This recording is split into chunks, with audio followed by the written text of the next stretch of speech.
What is up, YouTube? Spectacular Spider Grandpa coming back at you with his top 10 books of the week. Before we get into the books, I want to give a special shout out to Huey's Comics. It is his birthday today. Happy birthday, my friend. Hope you had a great day. I don't know if you had a day off work or not. I don't think so, but happy birthday anyway. If you're not subscribed to Huey's Comics, go ahead and run over there, subscribe to him, sing him happy birthday, and tell him Spider Grandpa sent you. Another shout out I want to do to all the people down south of me in Florida who made it through the worst of the storm. Big shout out to you guys. Um, Hopefully your families and yourself made it out safe and all that jazz. So let's get into the books. Worst pick of the week. Worst pick of the week for me was um, the worst pick I had on the Blast of Their Stash It show, and that is Bombshells United #1. I read about a quarter of this book, and I was like, nope, fuck this. I'm not digging it. The art, I think, is fucking horrible. I mean, it's not, yeah, I just didn't like it. The art. Never read a Bombshells book until this one, and I was hoping I'd really like it to go back and get the other ones. Beautiful Terry Dotson cover right there. I love the character designs of all the Bombshells. I love the Funko Pops. I love the all the statues.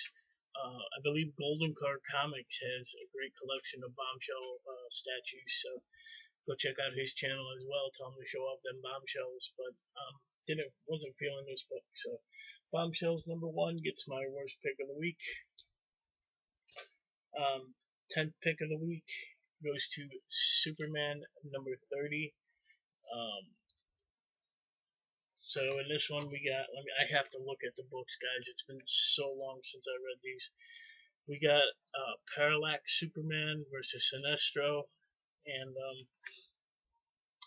one thing about this book is the art. Who does the art in this?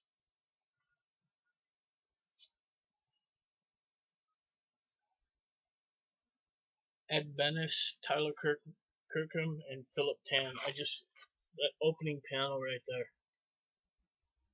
I just love that. So yeah, we get Superman, Parallax, Yellow Lantern Superman, I guess you will, and it's just great stuff. Superman #30, my 10th pick of the week. #9 goes to Gen X #6. What I really liked about this book is close to the very end where Jubilee, and I think his name, I don't know if he still goes by Chamber, but he used to go by Chamber, is they're walking in the park, Central Park, I believe it is, and they get attacked by a mugger, and Jubilee, she's somewhat of a vampire now, and she just goes all vamps out and kicks the mugger's ass, and pretty cool stuff. Yeah, so Gen X is my 9th pick of the week. Oop, putting it back in the bag there. Gen X, 9th pick of the week, Gen X #6.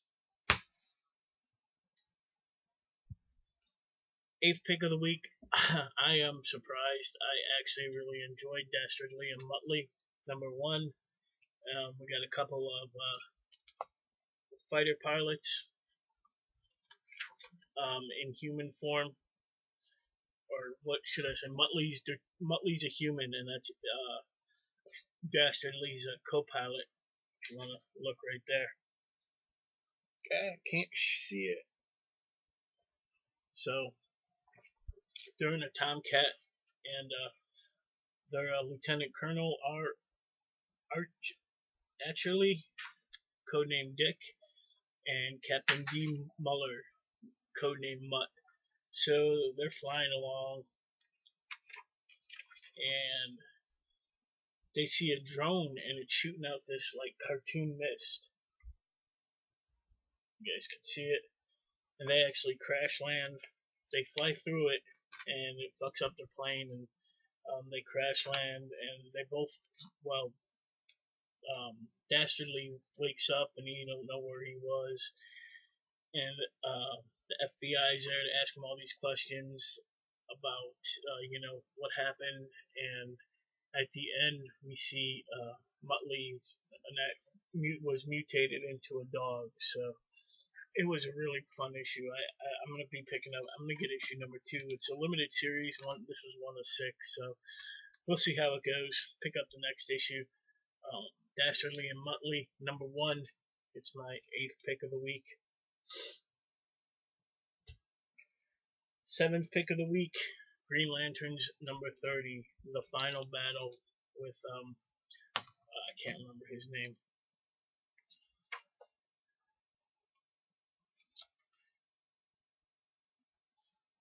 I am tired. I worked a week straight. Oh man.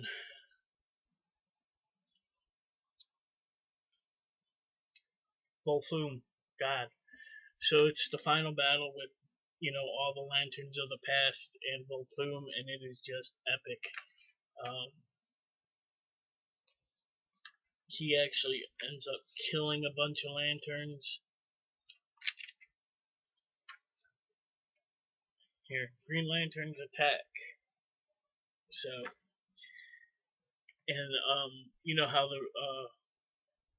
as he's killing these lanterns, all the rings go to find a new ring bearer, I guess if you call it, a new Green Lantern.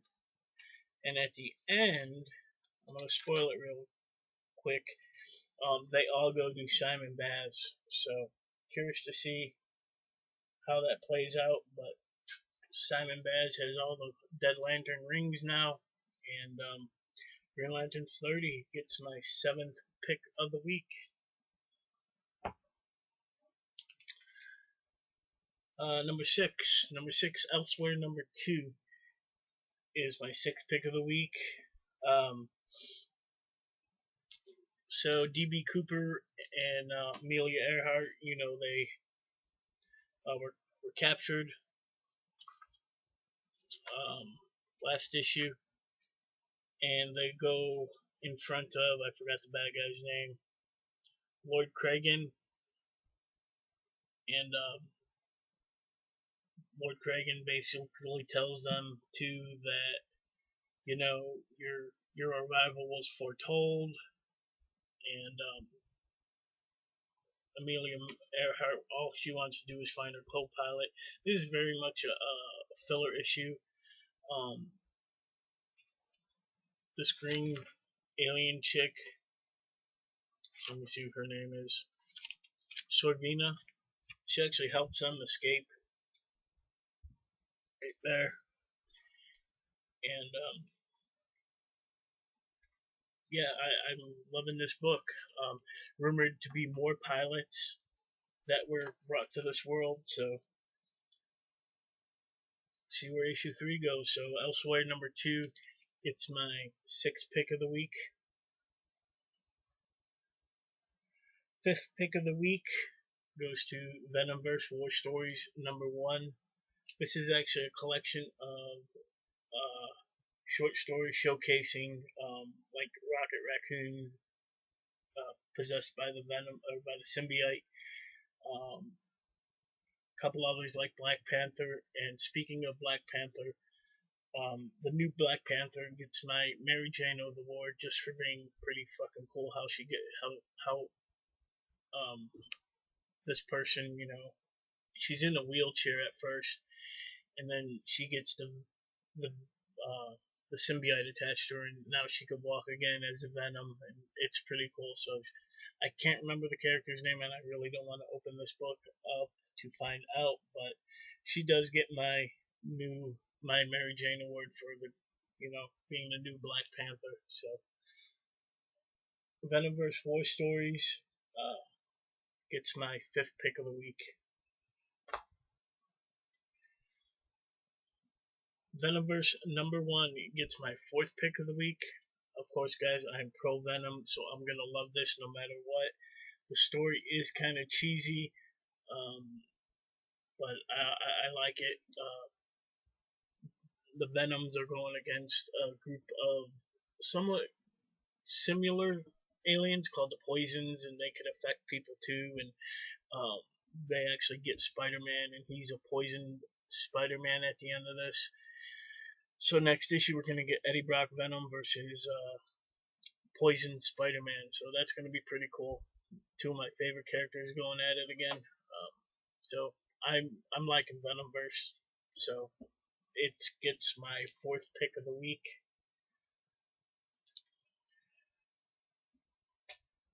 Third pick of the week is Generations, the Iron #1, featuring Riri Williams and Tony Stark.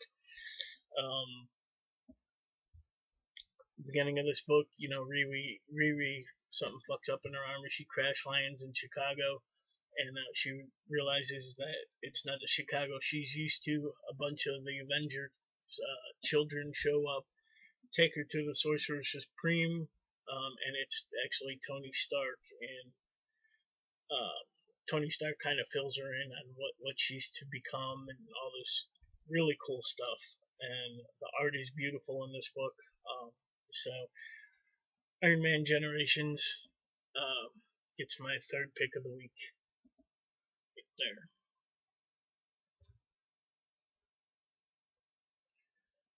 Second pick of the week.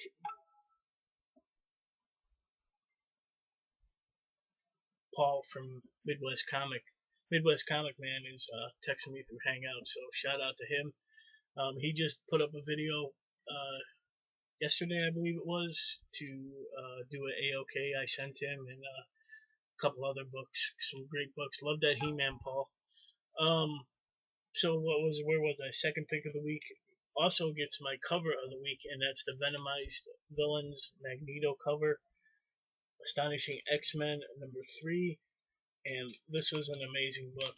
I really didn't care for the last one, but this one was really good. It really focuses on Wolverine in the Shadow King realm, or whatever the hell it's called, the Shadow Realm or whatever. It really focuses on Old Man Logan, and he actually fights Professor Xavier in the Shadow Realm. So, and I didn't know Angel could turn into Archangel when he gets pissed, I guess. Right here. I never knew that. So, like I said, there's a time gap where I stopped reading. So here's Professor Xavier in his armor. He's about to fuck around with Wolverine. They go to fighting. So, and of course, Psylocke in this issue. And I don't know if Wolverine is possessed, right? It looks like he's possessed, but this is the end of the book right here. There. So really good Wolverine centered issue of Astonishing X-Men. So that gets my 2nd pick of the week. And of course my 1st pick of the week, which was my pick of the week on Blast from Their Stash this past Friday, was X-Men Gold. Another awesome Venomized cover with a Venomized Omega Red. As you know, the team's trying to save Magic because they need Magic's power to keep Omega Red alive. And we basically get in here Old Man Logan and Kitty Pryde versus Omega Red, which is awesome. At one point, Kitty Pryde actually picks up a machine gun and starts shooting at Omega Red. And this part's awesome. Omega Red keeps taunting him how old he is. He can't hack it no more. Colossus actually gets his metal skin back. He had lost it for a while. And yeah, just amazing stuff. And this book and Astonishing X-Men. This one was a little bit better though. I gotta say, X-Men Gold number 11 already gets my number one pick of the week right here. So that is it, guys. Pick of the week. So like I said, X-Men Gold. Worst pick was the Bombshells book. Mary Jane goes to the new Black Panther, and the cover goes to Astonishing X-Men with the Venomized Magneto. Alright guys, that is it. I will see you New Comic Book Wednesday, unless I get a package or some Funko Pops in the mail. I have ordered a bunch, pre-ordered a bunch. I don't know when they're going to ship. And then of course, Blast It or Stash It. This Friday, 10 p.m. Eastern, it will be Huey's last show for a while. He is taking a little bit of time off to do family oriented things. So if any of you guys want to be on the show, let us know, and we will try to accommodate that. With what else we got going on? Of course, Dallas Fan Expo. We are still planning on all meeting up down in Dallas in end of March or early April. So that's still a go. That we're still talking about that. Still planning on getting together down there. And yeah, so that is it. Thank you all so much for watching. You guys down south, be safe, and we'll probably get your sloppy seconds up here, so a bunch of rain. So thank you all for watching. You all be kind to one another.